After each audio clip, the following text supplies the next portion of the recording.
வணக்கம் நண்பா, எல்லாருக்கும் வணக்கம். இன்றைக்கி நம்ம என்ன பார்க்க போகிறோம்னா, ப்ளேஸ்டோரில் போய்ட்டு பப்புள் இண்டிக் கீபோர்டு அப்ளிகேஷனை பற்றி தான் பார்க்க போகிறோம். இந்த அப்ளிகேஷன் ஒரு செம்ம அப்ளிகேஷன். எல்லாமே ஹஸ்பட் கொடுத்துக்கோங்க, அளவு கொடுத்துக்கோங்க, ஓகேவா. இது எப்படி நம்ம லெட்டர்ஸை ஸ்டைலாக பண்ணுறது அப்படின்னு தான் பார்க்க போகிறோம். நீங்கள் வாட்ஸ்அப்பில் நிறையா பேர்த்துக்கு ஸ்டைலாகவே அனுப்பலாம். பட் அவங்க எல்லாமே அளவு கொடுத்துருங்க, ஓகேவா. என்எஃப்எல் அந்த மாதிரி கொடுத்து ஓகே முடிச்சுட்டு இங்கே கீழே பார்த்தீங்கன்னா பப்புள் ஏஐ கீபோர்டுன்னு இருக்கும். அதை ஆன் பண்ணி விட்ருங்க, ஓகேவா. கூகுள் வாய்ஸில் நீங்கள் பேச போகிறங்கிற மாதிரி இருந்துச்சுன்னா கூகுள் வாய்ஸை கிளிக் பண்ணிக்கோங்க, ஓகேவா.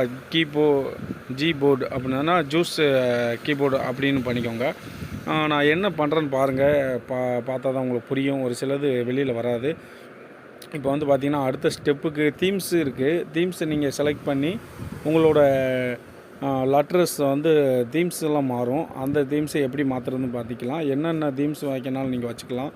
அடுத்து பார்த்திங்கன்னா உங்களுக்கு நல்லா சூப்பராகவே இருக்குது. இப்போ எல்லாம் முடிச்சுட்டு நீங்கள் ரிவைஸ் வந்துடுங்க. ரிவைஸ் வந்துட்டு இப்போ பார்த்திங்கன்னா போர்டு அதை கிளிக் பண்ணிவிட்டு இங்கிலீஷான்னு கேட்டு நெக்ஸ்ட்டு கொடுத்துக்கோங்க.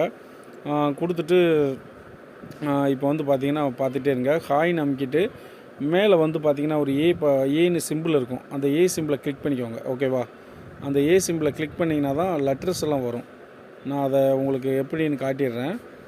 இப்போ தான் ஓகே இருக்குது. அதாவது கொஞ்சம் லோடிங் ஆகும் உள்ளே. நீங்கள் ஃபஸ்ட்டு ஸ்டார்ட் பண்ணணுன்னா அதுக்கப்புறம் தான் இந்த தீம்ஸு கிஃப்ட்டு இந்த மாதிரி ஐட்டத்துக்கெலாம் உள்ளே போகும். தீம்ஸ்னால் நீங்கள் கீபோர்டு மட்டும் தீம் மாறிக்கிடும். நீங்கள் டைப் பண்ணுறீங்க இல்லையா, அந்த தீம்ஸ் மட்டும் மாறிக்கிடும். நம்ம அதை கிளிக் பண்ணி பார்த்துருவோம். இப்போ பார்த்திங்கன்னா தீம்ஸ் மாறிட்டா என்ன கலர் வேணுமோ உங்களுக்கு இது பண்ணிக்கலாம். இப்போ அந்த ஏ சிம்பிளை கிளிக் பண்ணிட்டீங்கன்னா உங்களுக்கு தீம்ஸ் ஃபுல்லாகவே ஆட்டோமேட்டிக்காக மாறும், ஓகே. இப்போ பார்த்திங்கன்னா உங்களுக்கு நான் இப்போ ஒரு தீம்ஸ் நீங்கள் மாறுறது தெரியும், ஓகேவா. அடுத்து பார்த்திங்கன்னா நீங்கள் வாட்ஸ்அப்பில் எப்படி பண்ணுறதுன்னு பார்த்துருவோம். இப்போ எனக்கு கொஞ்சம் லேட் ஆகுது. ஏன்னா நான் இப்போ தான் ஃபஸ்ட் டைம் நான் கிளிக் பண்ணியிருக்கேன். நீங்கள் ஆல்ரெடி நிறைய பேர்த்துக்கு தெரியாத விஷயம் கிடையாது. நீங்கள் ஆஃப் இன்ஸ்டால் பண்ணிவிட்டு உள்ளே போய் நீங்கள் செக் பண்ணிட்டு நான் செஞ்ச மாதிரியே பண்ணி விடுங்க. கரெக்டாக உங்களுக்கு கரெக்டாக இருக்கும். தீம்ஸை மட்டும் நல்லா ஸ்டைலாக வைக்கனாலும் வச்சுக்கலாம், ஓகேவா. இந்தியாவுக்குள்ளது எல்லா விதமான இதுவும் வந்துடும். வாட்ஸ்அப்புக்கு மட்டும் நான் சொல்லி முடிச்சிடுறேன், ஓகேவா. வாட்ஸ்அப்பில் அது இப்போ எனக்கு அடுத்து ரிட்டன் ஆக மாட்டேங்குது. ஏன்னா புதுசு இல்லையா, அதனால். இப்போ ஓகேவா, வாட்ஸ்அப் வந்துடுவோம். வாட்ஸ்அப் வந்துட்டு நம்ம வாட்ஸ்அப்பில் மெசேஜ் பண்ணுவோம்.